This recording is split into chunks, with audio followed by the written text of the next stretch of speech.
रामायण। ऐसे महान व्यक्ति किसी गंभीर उद्देश्य के बिना यहाँ नहीं आएंगे। अतः कृपया मुझे बताएं कि मैं आपकी क्या सेवा कर सकता है। विश्वामित्र ने प्रसन्न मुद्रा में उत्तर दिया, राम एवं लक्ष्मण उस आश्चर्यजनक धनुष को देखने के लिए यहाँ आए हैं जिसकी पूजा अर्चना आप दीर्घ काल से कर रहे हैं। तब महाराज जनक समझाने लगे, पूर्व काल में इस धनुष का उपयोग शिव द्वारा उनके ससुर दक्ष के यज्ञ को भंग करने के लिए किया गया था। उनके भाग के यज्ञफल से उन्हें वंचित किए जाने पर महादेव ने क्रोध में ये धनुष उठाया था और उन्होंने देवताओं का विनाश कर देने की धमकी दी थी। देवताओं का विवेक जागृत हुआ तो वे शिव को शांत कर पाने में सफल हुए। फलस्वरूप शिव ने ये धनुष उन्हें सौंप दिया। तत्पश्चात देवताओं ने इसे मेरे पूर्वज देवरात को सौंप दिया जो महाराज निमि के वंशज थे। शिव के धनुष की कथा सुनाने के पश्चात महाराज जनक ने एक दूसरी रोचक कथा सुनाई। एक समय जब मैं यज्ञ क्षेत्र को स्वर्ण के हल से समतल कर रहा था, तब मुझे धरती में से एक शिशु कन्या मिली जिसे देखकर मैं विस्मित हो गया। मैंने उसका नाम सीता, हल की लकीर, रखा और उसे अपनी पुत्री मानकर पालन पोषण किया।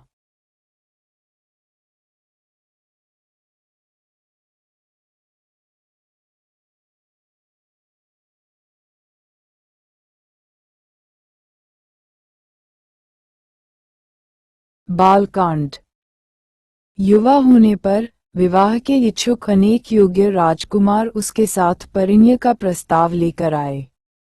चूंकि मेरी पुत्री कोई साधारण कन्या नहीं है, मैंने राजकुमारों को बताया कि मेरी कन्या से विवाह करने के लिए उनमें महान पराक्रम का होना आवश्यक है।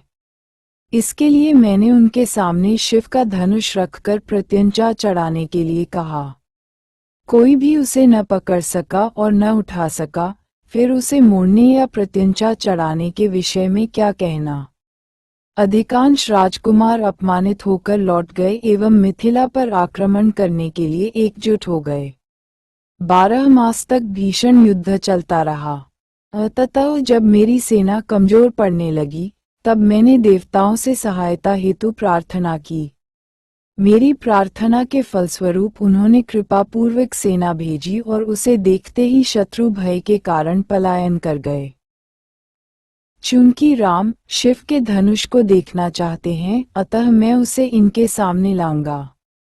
यदि राम इस आश्चर्यजनक धनुष पर प्रत्यंचा चढ़ाने में समर्थ होंगे तो मैं प्रसन्नतापूर्वक अपनी सुंदर पुत्री सीता का हाथ उन्हें दे दूंगा।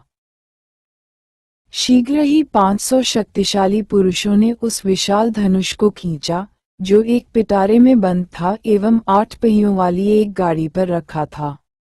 विश्वामित्र द्वारा राम को पिटारा खोलने के लिए आमंत्रित किए जाने पर सहस्त्रों व्यक्ति उन्हें देखने के लिए एकत्रित हो गए। जब राम धनुष को प्रशंसापूर्वक निहार रहे थे, तब महाराज जनक ने उन्हें सावधान किया, बड़े बड़े देवता, दैत्य, राक्षस, यक्ष, गंधर्व एवं नाग सभी इस शक्तिशाली धनुष को झुका पाने में असफल रहे हैं, तो एक साधारण मनुष्य इस पर प्रत्यंचा चढ़ाने में कैसे सफल होगा। राम ने क्रीड़ावत अपना बायां हाथ धनुष के मध्य में रखा। उस विशाल जनसमूह की उपस्थिति में उन्होंने सरलता से धनुष को पिटारे में से उठाया। फिर धनुष को ऊपर की ओर उठाकर क्षणभर में प्रत्यंचा चढ़ा दी और उसे बलपूर्वक झुकाकर मध्य से इतनी सरलता से तोड़ दिया जितनी सरलता से एक हाथी का बच्चा गन्ने को तोड़ देता है। धनुष टूटने की भयंकर ध्वनि ऐसी थी मानो कोई पर्वत फटक।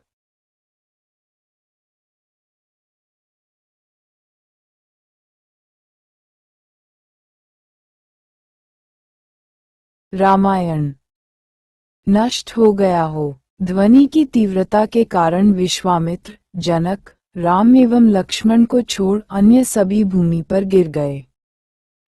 धनुष के टूटने पर अत्यंत प्रसन्नतापूर्वक महाराज जनक ने विश्वामित्र से आग्रह किया कि वे राजा दशरथ को सीता और राम के विवाह का निमंत्रण देने के लिए संदेशवाहकों को अयोध्या भेजें।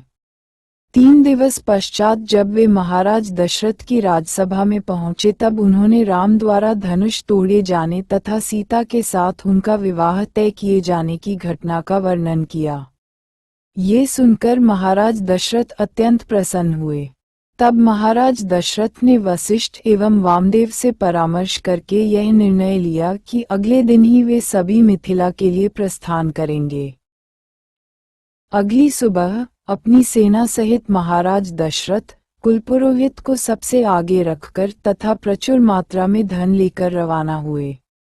4 दिनों की यात्रा के पश्चात वे मिथिला की सीमा पर पहुंचे। उन्हें आता देखकर राजा जनक बाहर आए और महाराज दशरथ का राजोचित स्वागत किया।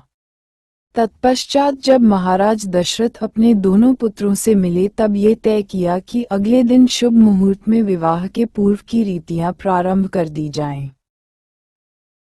अगले दिन सभी एकत्रित हुए। विवाहोत्सव आरंभ होने से पहले महाराज दशरथ ने राजा जनक से यह आग्रह किया कि वे वशिष्ठ मुनि से उनकी राजवंश परंपरा के विषय में सुनें।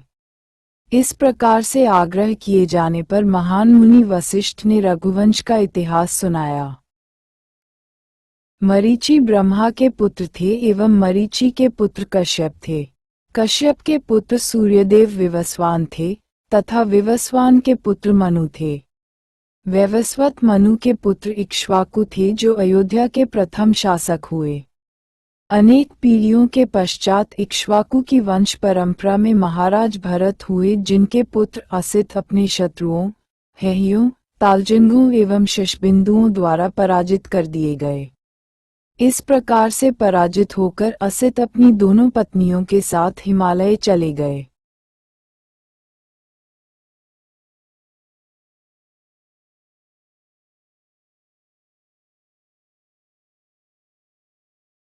उनसठ बालकांड।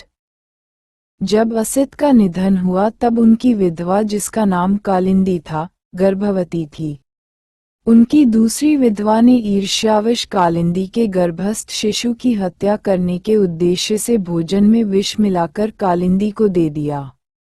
जब कालिंदी को विष के प्रभाव से पीड़ा होने लगी उसी समय महान ऋषि च्यवन वहां पहुंचे।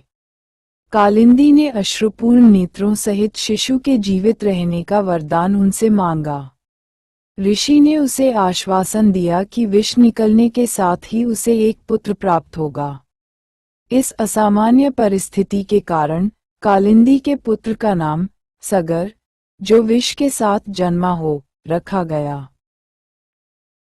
आगे चलकर इक्ष्वाकु वंश के महाराज भागीरथ के प्रपौत्र प्रवृद्ध मुनि वशिष्ठ के श्राप से राक्षस बन गए और इस प्रकार उनका नाम कल्माशपाद पड़ा। इस प्रकार इक्ष्वाकु वंश में कई महान राजा हुए जैसे अम्बरीश, नहुष, ययाति, नभाग और महाराज दशरथ के पिता आज। सभी के इतिहास के वर्णन के पश्चात वशिष्ठ ने राजा जनक से उनकी 2 पुत्रियों सीता एवं उर्मिला का हाथ राम एवं लक्ष्मण को देने का आग्रह किया। तब महाराज जनक अपने वंश के पूर्वजों के नाम बताने लगे। यह वर्णन राजा निमि से प्रारंभ हुआ। ततः उन्होंने अपने पिता हृष्वरोमा का नाम लिया। तब राजा ने प्रसन्नतापूर्वक महाराज दशरथ के पुत्रों को अपनी पुत्रियां सौंपकर विधिपूर्वक कन्यादान किया। पहले जनक ने दशरथ से राम एवं लक्ष्मण के लिए समावर्तन संस्कार करने का निवेदन किया। इस संस्कार के अनुसार जब विद्यार्थी गुरुकुल से वापस लौटकर आता है तब उसके सिर तथा कांख, बगल के केश काटे जाते हैं। इसके 3 दिनों के पश्चात एक शुभ मुहूर्त में यज्ञ का संपादन निश्चित किया गया। वशिष्ठ ने राजा जनक के अनुज कुशध्वज की 2 पुत्रियों का विवाह भरत एवं शत्रुघ्न के साथ करने का निवेदन किया। जनक इस प्रस्ताव से सहमत थे।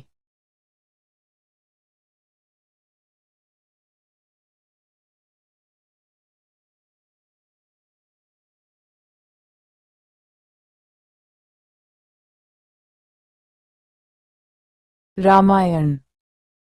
समावर्तन संस्कार में महाराज दशरथ ने अपने प्रत्येक पुत्र के लिए ब्राह्मणों को 1 लाख गौवें दान की। तत्पश्चात विवाह के लिए निश्चित तिथि के दिन विजय नामक शुभ मुहूर्त में वशिष्ठ ने महाराज जनक के पास जाकर कहा, हे राजन, कौशल नरेश अपने चारों पुत्रों सहित बाहर उनकी प्रतीक्षा कर रहे हैं जो कन्यादान करने वाले हैं। अब अविलंब ही विवाह संस्कार प्रारंभ कर देना चाहिए। फिर महाराज दशरथ अपने चारों पुत्रों सहित यज्ञ स्थल पर आए। इधर वशिष्ठ मुनि पुष्पों, चंदन के लेप, कुंडों में रखे पौधों, सुगंधित जल से भरे पात्रों, अन्न, धूप, हल्दी आदि शुभ वस्तुओं से वेदी को सजाकर तैयार करने में लग गए। सब कुछ तैयार हो जाने के पश्चात वशिष्ठ ने हवन के लिए अग्नि प्रज्वलित की और वे आहुति देने लगे। वहां उपस्थित अन्य ब्राह्मण वैदिक मंत्रों का उच्चारण करने लगे। तब राजा जनक सीता को मंडप में लेकर आए और उन्हें राम के साथ बैठाया। भावुक होकर कांपते हुए स्वर में जनक ने कहा, हे कुलीन राजकुमार, यह मेरी पुत्री सीता है, कृपया आप इसका हाथ लेकर इसे अपनी जीवन संगिनी के रूप में स्वीकार करें। सीता सभी पवित्र गुणों की खान है, ये जीवन भर आपके प्रति समर्पित रहेगी तथा आपकी छाया की भांति आपकी विश्वासपात्र बनकर रहेगी। तब गंधर्व गाने लगे, अप्सराएं नृत्य करने लगीं, स्वर्ग से पुष्पवृष्टि होने लगी एवं दिव्य नगाड़ों की ध्वनि के मध्य राजा जनक ने भाग्यलक्ष्मी सीता का हाथ भगवान राम को दे दिया। तत्पश्चात राजा जनक ने लक्ष्मण को उर्मिला, भरत को मंडवी और अंततः शत्रुघ्न को श्रुतकीर्ति का हाथ सौंपा। तत्पश्चात चारों भाइयों ने अपनी अपनी नवविवाहिता पत्नियों का हाथ लेकर 3 बार अग्नि की परिक्रमा की।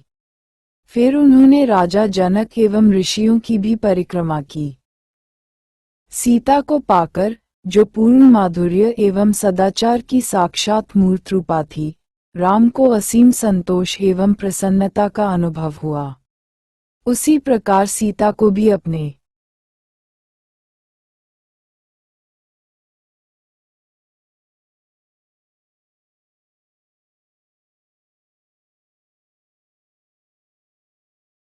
प्रियतम राम को पाकर अपूर्व आनंद हुआ, जो उनके हृदय के स्वामी थे एवं सौंदर्य, बुद्धि, वीरता एवं श्रेष्ठता के प्रतीक थे। सीता एवं राम प्रकृति, आयु, व्यवहार, सौंदर्य तथा रूप जैसे दिव्य गुणों से संपन्न थे। इस प्रकार एक दूसरे को अपना हृदय समर्पित करके सीता एवं राम उसी प्रकार शोभायमान प्रतीत हो रहे थे जिस प्रकार भगवान विष्णु अपनी दिव्य संगिनी लक्ष्मी के साथ होते हैं। भव्य विवाहोत्सवों का आनंद आज भी सर्वत्र उठाया जाता है। भगवान ने कृपापूर्वक स्वयं ये प्रदर्शित किया है कि स्त्री पुरुष सफल विवाह का आनंद ले सकते हैं जब वे भगवत सेवा के उद्देश्य से सम करें। श्वान एवं बिल्लियों की भांति मनुष्यों का संयोग मात्र यौन संतुष्टि के लिए नहीं होना चाहिए, क्योंकि पशुओं के पथ पर भय, पीड़ा एवं पुनर्जन्म विद्यमान है। अतएव प्रत्येक सभ्य समाज में शांति के लिए और सर्वश्रेष्ठ समाजों में कृष्ण भावनाभावित जीवन हेतु धार्मिक रीतियों के अनुसार सुखी विवाहित जीवन के लिए व्यवस्था की जाती है। नित्य पति पत्नी के रूप में राम एवं सीता का संबंध अविभाज्य है। भौतिकतावादी कभी कभी भगवान राम के बिना ही भाग्य की देवी की आराधना करना चाहते हैं और उन्हें पाना चाहते हैं, किंतु ऐसा कभी संभव नहीं है। राम के बिना सीता दुर्गा के स्वरूप में परिवर्तित हो जाती हैं। दुर्गा भौतिक शक्ति की मूर्त रूपा हैं और उनके आलिंगन का अर्थ है मृत्यु का आलिंगन।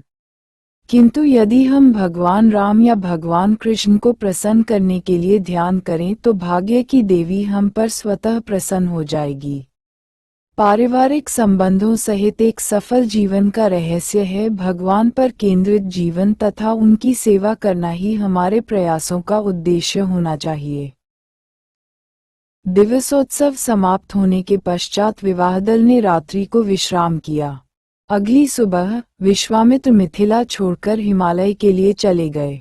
तत्पश्चात दिन में राजा दशरथ अपने चारों पुत्रों एवं उनकी पत्नियों सहित राजा जनक द्वारा प्रचुर मात्रा में दिए गए दहेज को लेकर वहां से चल दिए।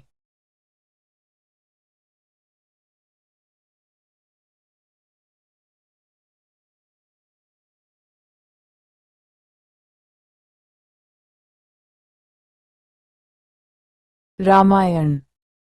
अयोध्या लौटते हुए महाराज दशरथ ने सिर पर मंडराते अनेक भयभीत पक्षियों के चीखने के अमंगल चिन्हों को देखा। उसी समय उन्होंने मृग को बाईं ओर से दाईं ओर रास्ता पार करके जाने का मंगल संकेत भी देखा। आने वाली विपत्ति की शंका कर उन्होंने वशिष्ठ को इनका अर्थ समझाने के लिए निवेदन किया।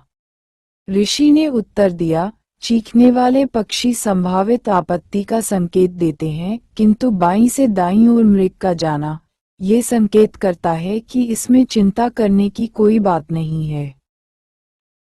जिस समय पुरोहित एवं राजा दशरथ इस विषय पर चर्चा कर रहे थे, उसी समय पृथ्वी को हिला देने वाली एवं वृक्षों को गिराने वाली प्रचंड वायु चलने लगी।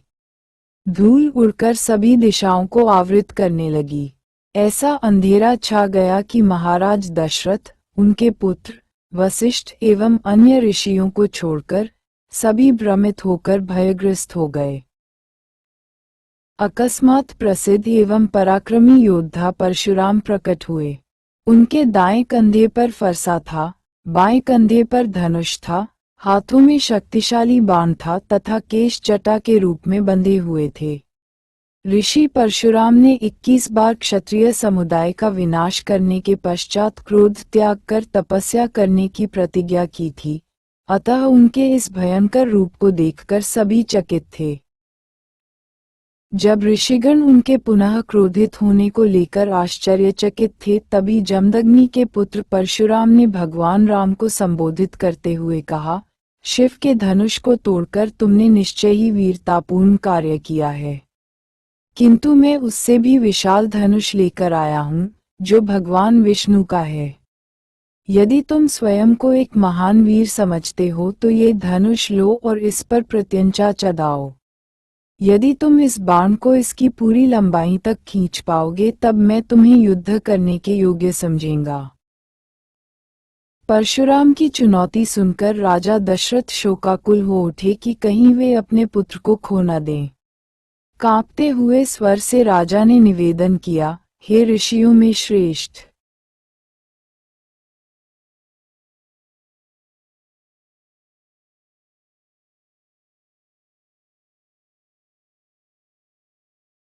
तिरसठ।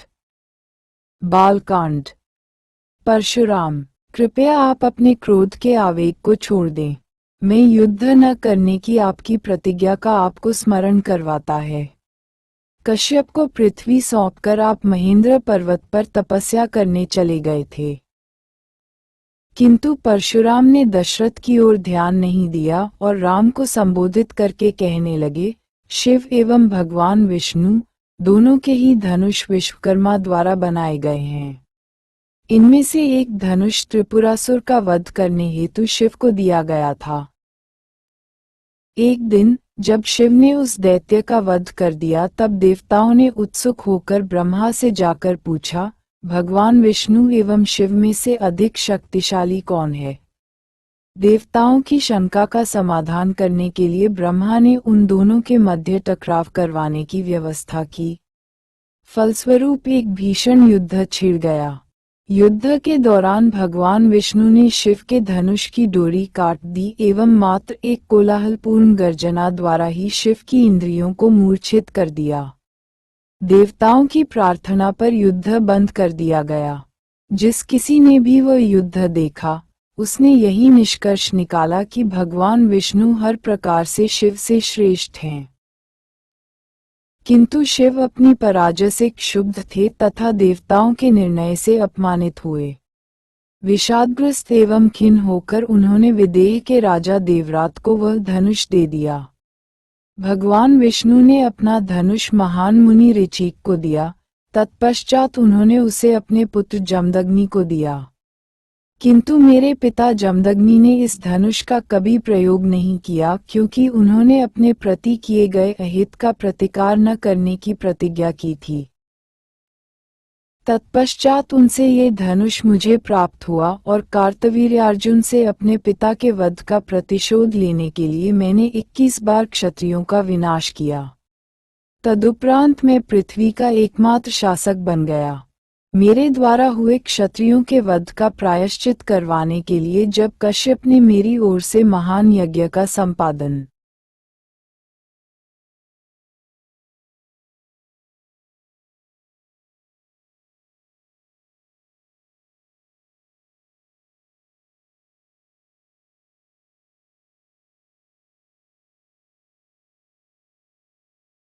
रामायण किया, तब मैंने उन्हें ये पृथ्वी दान दे दी तथा महेंद्र पर्वत की ओर प्रस्थान किया। वहां मैंने कठिन तपस्या के द्वारा महान पराक्रम अर्जित किया। किंतु जब मैंने सुना कि तुमने शिव का धनुष तोड़ दिया है, तब मैं तुम्हें ललकारने को विवश हो गया। यदि तुम अपने आप को एक महान पराक्रमी समझते हो, तो ये धनुष लो और देखो कि तुम मेरे साथ युद्ध करने के योग्य हो या नहीं। बिना कुछ बोले राम ने परशुराम की शर्त स्वीकार कर ली। तत्पश्चात तुरंत ही धनुष एवं बाण उनके हाथों से ले लिया, साथ ही साथ उनका तपोबल भी। आश्चर्यचकित परशुराम के समक्ष उन्होंने अत्यंत सरलता से धनुष पर प्रत्यंचा चढ़ाकर उसे पूरी लंबाई तक खींचा। तब राम ने कहा, क्योंकि आप एक ब्राह्मण हैं एवं विश्वामित्र से संबंधित हैं, मैं आपका वध नहीं करूंगा। तथापि मेरा इस बाण को धारण करना व्यर्थ न जाए एवं आपकी शर्त का उचित प्रत्युत्तर दिया जा सके, इसलिए मैं इसका उपयोग आपके कठिन तप के फलस्वरूप अर्जित स्वर्ग प्राप्ति की योग्यता को नष्ट करने में करूंगा। देवतागण एवं स्वर्ग लोकों के ऋषि आकाश में राम द्वारा बाण छोड़े जाने के दृश्य को देखने के लिए इकट्ठे हो गए। परशुराम पहले ही राम द्वारा निस्तेज किए जा चुके थे। भगवान को विस्फुटित नेत्रों से देखने के अतिरिक्त वे और कुछ नहीं कर सकते थे। अतः जब राम ने बाण को अपने कान तक खींचा, तब परशुराम मंद स्वर में बोले, जब मैंने कश्यप को ये पृथ्वी सौंपी तब उन्होंने मुझे यहाँ पुनः आकर रहने के लिए मना किया था। अतएव रात्रि होने से पूर्व मुझे यहाँ से जाना होगा। यद्यपि स्वर्ग तक जाने की योग्यता से मैं वंचित हूँ, किंतु कम से कम महेंद्र पर्वत पर वापस लौटने की आपकी अनुमति चाहता हूँ, ताकि मैं अपनी तपस्या जारी रख सकूं। हे राम, अब मैं समझ पाया कि आप स्वयं भगवान विष्णु हैं। अतः आपके हाथों पराजित होने पर मैं तनिक भी लज्जित नहीं हूँ। राम ने परशुराम के निवेदन को स्वीकार कर लिया और परशुराम की स्वर्ग प्राप्ति की योग्यता को नष्ट करने वाला शक्तिशाली बाण छोड़ा। उसके पश्चात परशुराम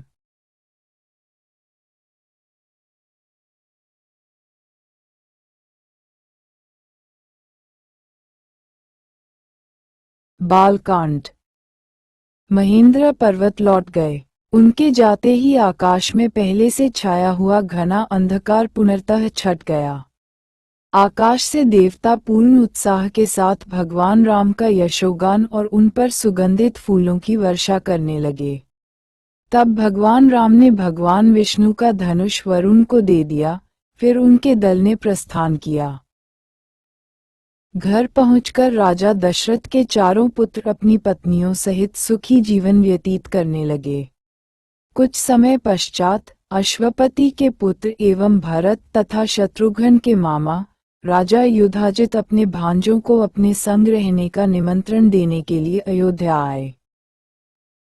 अपने दो भाइयों के केकय राज्य को चले जाने के पश्चात राम अपने पिता एवं तीनों माताओं की सेवा में ध्यानपूर्वक लग गए। राम अपने राज्य के प्रशासनिक कार्य भी इतने उत्तरदायित्व तथा बुद्धिमानी से करते कि प्रजा उनसे स्नेह करने लगी। सीता एवं राम के आपसी प्रेम में निरंतर वृद्धि होती रही। एक दूसरे के गुण एवं रूप से आबद्ध दोनों एक दूसरे के प्रति पुनर्तः समर्पित थे। वास्तव में सौंदर्यावतार सीता स्वयं भाग्य की देवी लक्ष्मी थीं। वे राम के हृदय को भलीभांति पढ़ सकती थीं।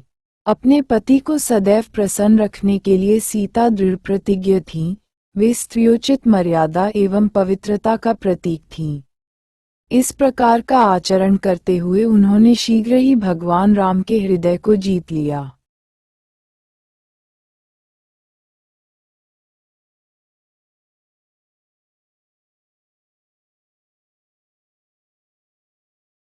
अयोध्या कांड। भरत एवं शत्रुघ्न आनंद पूर्वक अपने मामा युधाजित के संग कुछ समय तक रहे, जो उनकी उचित प्रकार से देखरेख कर रहे थे। इस दौरान अयोध्या में राम अपने पिता के प्रिय पुत्र एवं संपूर्ण प्रजा के स्नेहपात्र बन गए। राम स्वयं भगवान विष्णु थे, जिन्होंने दुष्ट राक्षस रावण का वध करने के उद्देश्य से मानव समाज में अवतार लिया था।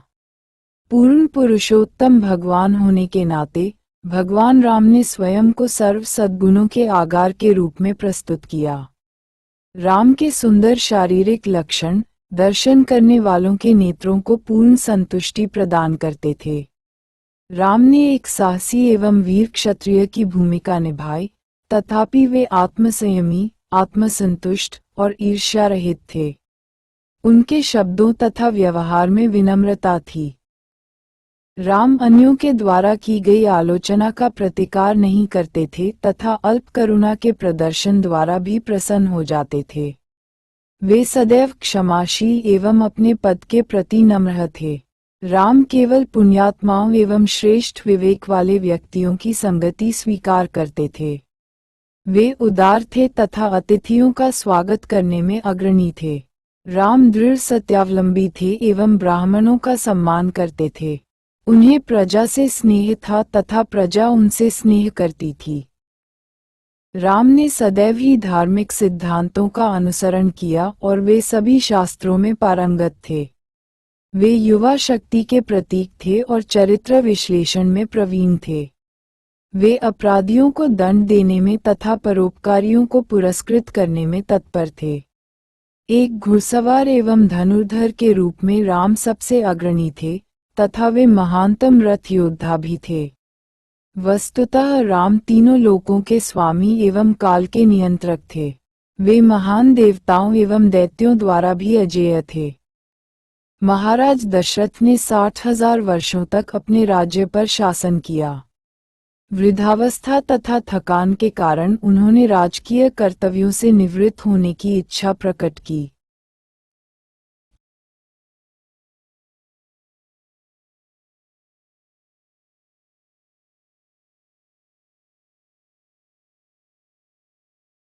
अयोध्या कांड। ताकि वे शरीर त्यागने के पश्चात उच्च पद को प्राप्त करने की तैयारी कर सकें। किंतु उन्हें अनेक अपशकुन दिखने लगे, अतः जितना शीघ्र हो सके वे राम का राज्याभिषेक करना चाहते थे। इस उद्देश्य से महाराज दशरथ ने अपने मंत्रियों, प्रधान नागरिकों और उपराजाओं की एक सभा आयोजित की। किंतु जल्दबाजी में उन्होंने महाराज जनक एवं अश्वपति को औपचारिक निमंत्रण नहीं दिया, क्योंकि उन्हें उनके समर्थन का पूर्ण विश्वास था। तत्पश्चात जब सभी एकत्रित हुए, तब महाराज दशरथ ने घोषणा की, मैं अब वृद्ध हो गया हूँ तथा ये राजसिंहासन अपने ज्येष्ठ पुत्र राम को सौंपना चाहता हूँ। ये चैत्र का पवित्र मास है और कल से पुष्या का मंगल नक्षत्र आने वाला है। अतएव आप सभी की स्वीकृति के पश्चात उत्तराधिकारी के रूप में राम के राज्याभिषेक के लिए कल से उत्सव की तैयारियां आरंभ की जा सकती हैं। वहां एकत्रित सभी मंत्री, राजा तथा नागरिक महाराज दशरथ के प्रस्ताव की सराहना करने लगे। उन्होंने राम के अतुलनीय गुणों को स्वयं भगवान विष्णु के समान बताते हुए उनका गुणगान किया। तब महाराज दशरथ प्रसन्न एवं चिंता मुक्त हुए। सभी के चले जाने के पश्चात उन्होंने वशिष्ठ मुनि को राज्याभिषेक उत्सव के लिए आवश्यक प्रबंध आरंभ करने के लिए निवेदन किया। तब वशिष्ठ ने मुख्यमंत्री सुमंत्र को नगर की भव्य सजावट की व्यवस्था तथा अन्य प्रबंध करने की आज्ञा दी, ताकि अगले दिन शीघ्र ही उत्सव आरंभ हो सके। तत्पश्चात महाराज दशरथ ने राम को राज्यसभा में बुलवाया।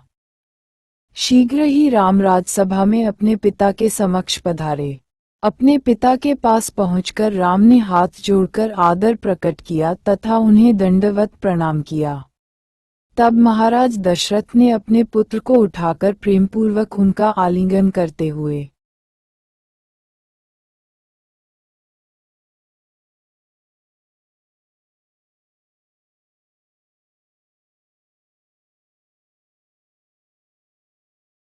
रामायण कहा, मेरे प्रिय राम, मैं वृद्ध हो गया है और समझता हूँ कि मेरे निवृत्त होने का समय आ गया है। मैंने राजोचित वैभव के सभी सुखों का भरपूर उपभोग किया है, अनगिनत यज्ञ संपन्न किए हैं एवं ब्राह्मणों को प्रचुर मात्रा में धन दान किया है। राम, तुम मेरे ज्येष्ठ एवं प्रिय पुत्र हो, साथ ही साथ तुम सारे मंत्रियों और सारी प्रजा के प्रिय हो। अतः कल राज्य के उत्तराधिकारी के रूप में तुम्हारा राज्याभिषेक किया जाएगा। ये सुनकर राम के कुछ मित्र कौशल्या को ये शुभ समाचार सर्वप्रथम सुनाने की आशा में दौड़े। ये समाचार सुनकर वे अत्यंत प्रसन्न हो उठी एवं उन्होंने संदेशवाहकों को दान में जवाहरात, स्वर्ण एवं गौवें वितरित की। तत्पश्चात जब राम अपने महल में लौटे तब मार्ग में उत्साहित प्रजा का जनसमूह उनका अभिवादन करने उमड़ पड़ा। इस बीच महाराज दशरथ अल्प विश्राम करने अपने भीतरी कक्ष में गए। जैसे ही वे निद्रामग्न हुए, उन्हें बार बार अशुभ स्वप्न दिखने लगे। वे चौंककर जाग गए और उन्होंने तुरंत सुमंत से कहकर राम को बुलवाया। राजा को शंका होने लगी कि उनके पुत्र के सुनियोजित राज्याभिषेक में कोई विघ्न आने वाला है। ये सुनकर कि उनके पिता ने उन्हें पुनः बुलवाया है, राम को शंका हुई। वे शीघ्रतापूर्वक अपने पिता के महल की ओर बढ़े एवं उनके कक्ष में जाकर उन्हें बुलाए जाने का कारण पूछा। राजा दशरथ ने राम का आलिंगन करते हुए कहा, मेरे प्रिय राम, तुम्हारा राज्याभिषेक देखने के अतिरिक्त मेरे जीवन की सभी इच्छाएं पूर्ण हो चुकी हैं। किंतु दुर्भाग्य से सूर्य, मंगल एवं राहु के प्रभाव के कारण ज्योतिष की दृष्टि से यह अवधि मेरे लिए अत्यंत अशुभ है। इसके अतिरिक्त मुझे बुरे स्वप्न आ रहे हैं, जो किसी संभावित आपदा के विषय में मुझे सोचने को विवश कर रहे हैं। अतः मैं शीघ्र ही इसका कार्य को पूर्ण करना चाहता हूँ। मैं चाहता हूँ कि राज्याभिषेक का उत्सव तुम्हारे भाइयों भरत एवं शत्रुघ्न की अनुपस्थिति में ही प्रारंभ कर दिया जाए। तुम्हें और सीता को शुद्धिकरण के लिए आज रात्रि उपवास रखना।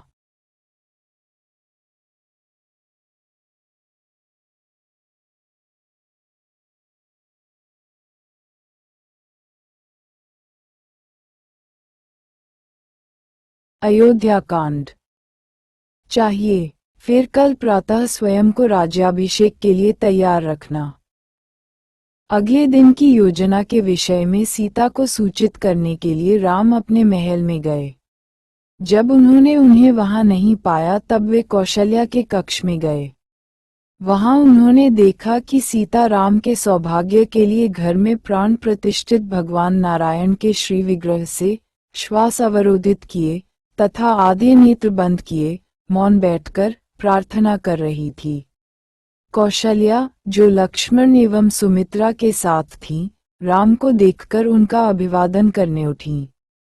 राम ने उनसे कहा, हे माता, पिताश्री अपने सिंहासन के उत्तराधिकारी के रूप में मेरा राज्याभिषेक करना चाहते हैं। अश्रुपूर्ण नेत्रों से कौशल्या ने उत्तर दिया, मेरी तपस्या व्यर्थ नहीं हुई। तुम एवं सीता दीर्घकाल तक सुखपूर्वक जीवन व्यतीत करो। मुस्कुराते हुए राम अपने भ्राता लक्ष्मण की ओर मुड़कर बोले, श्राता, तुम्हें शासन कार्य में मेरा साथ देना होगा क्योंकि तुम दूसरे राम के समान हो।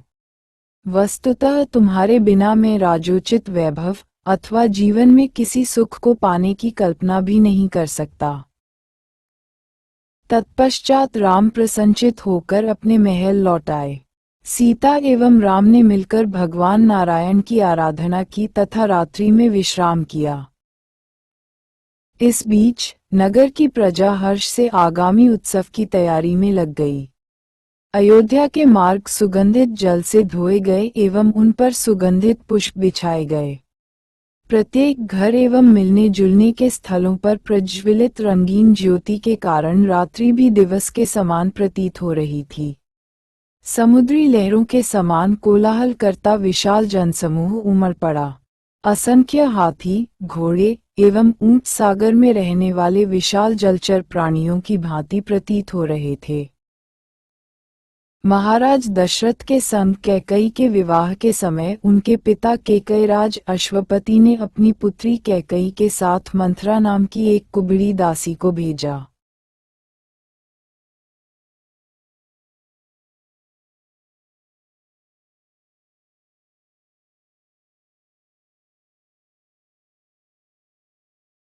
रामायण था। वस्तुतः मंथरा एक अप्सरा थी, जो देवताओं द्वारा पृथ्वी पर रावण देव वध में सहायता करने हेतु नियुक्त की गई थी।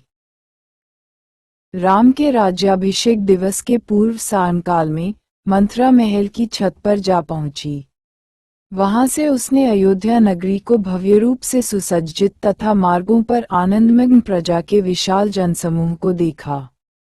ये सब देखकर आश्चर्यचकित मंथरा ने राम की पूर्व धात्री से पूछा, ये सब किस महान उत्सव हेतु किया जा रहा है? कौशल्या इतनी प्रसन्न क्यों है? और वे ब्राह्मणों को उदारतापूर्वक दान क्यों दे रही हैं?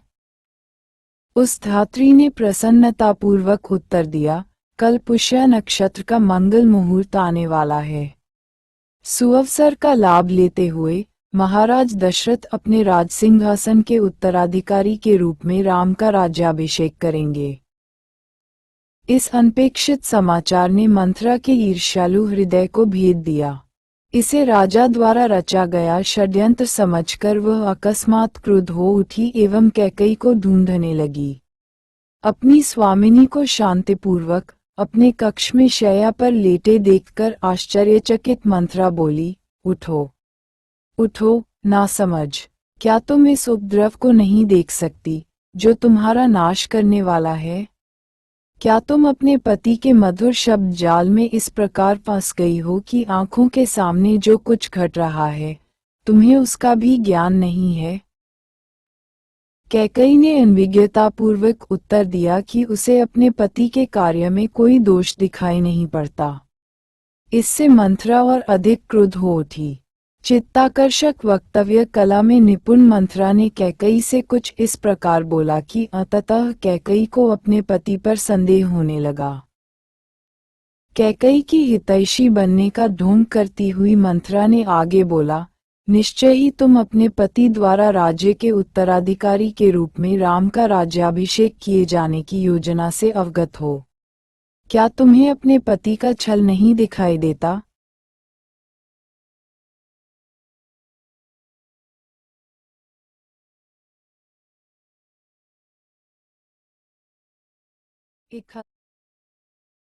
अयोध्या कांड। उन्होंने भरत को इसलिए बाहर भेज दिया ताकि वे अपने प्रिय पुत्र राम को गुप्त रूप से सिंहासन का उत्तराधिकारी बना सकें। एक बार राम के राजा बन जाने पर तुम्हारे पुत्र को कष्ट सहना होगा और तुम भी निराशा के सागर में डूब जाओगी। चूंकि मैं तुम्हारे ऊपर आश्रित हूँ, तुम्हारा सौभाग्य ही मेरा सौभाग्य है। इससे पहले कि देर हो जाए, मुझे कुछ सहायता करने दो। तुम अपने पुत्र भरत की एवं स्वयं की सुरक्षा हेतु शीघ्र ही कुछ करो। अपनी दासी के द्वारा इस प्रकार साहसपूर्वक बोलने पर कैकई को आश्चर्य हुआ। उन्होंने उत्तर दिया, राम को सिंहासन सौंपे जाने की बात सुनकर मैं प्रसन्न हूँ। इस शुभ समाचार को सुनाने के लिए मेरी ओर से यह रत्न स्वीकार करो, और तुम अपनी स्वेच्छा से कुछ भी मांग सकती हो। कैकई ने एक बहुमूल्य रत्न मंथरा के हाथ में रख दिया, किंतु दासी ने उसे एक ओर पटक दिया। मंथरा क्रोध से बोली, ये देखकर मैं आश्चर्यचकित हूँ कि तुम विनाश की पूर्व संध्या पर आनंद मना रही हो। राम के चयन के लिए भरत को हटाया जाना तुम्हारे लिए बड़ा अपमानजनक होना चाहिए। तुम सोच सकती हो कि तुम दशरथ की प्रिया हो, परंतु वास्तविकता तो ये है कि राजा कौशल्या से ही अधिक प्रेम करते हैं। क्या तुम्हें अपमान का आभास नहीं हो रहा? तुम्हें लग रहा है कि तुम सुखी हो, किंतु सुख और वैभव तो कौशल्या के हाथों में होगा। एक बार राम के राजा बन जाने पर तुम्हें कौशल्या की दासी के समान एवं भरत को राम के दास के समान रहना होगा। इस प्रकार मंथरा के घृणा से भरे शब्दों द्वारा शनैः शनैः कैकई का हृदय भी विष से भर गया। वास्तव में जब कौशल्या के प्रति उसकी ईर्ष्या पूर्ण रूप से भड़की, तब उसका मुख क्रोध से लाल हो उठा। तब कैकई ने दुखी होकर कहा, मंथरा, संभवतः तुम ठीक कहती हो। येन केन प्रकारेण राम को वनवास दिलवा देना चाहिए ताकि सिंहासन मेरे पुत्र को प्राप्त हो। कृपया बताओ कि मैं ऐसा किस प्रकार कर सकती हूँ।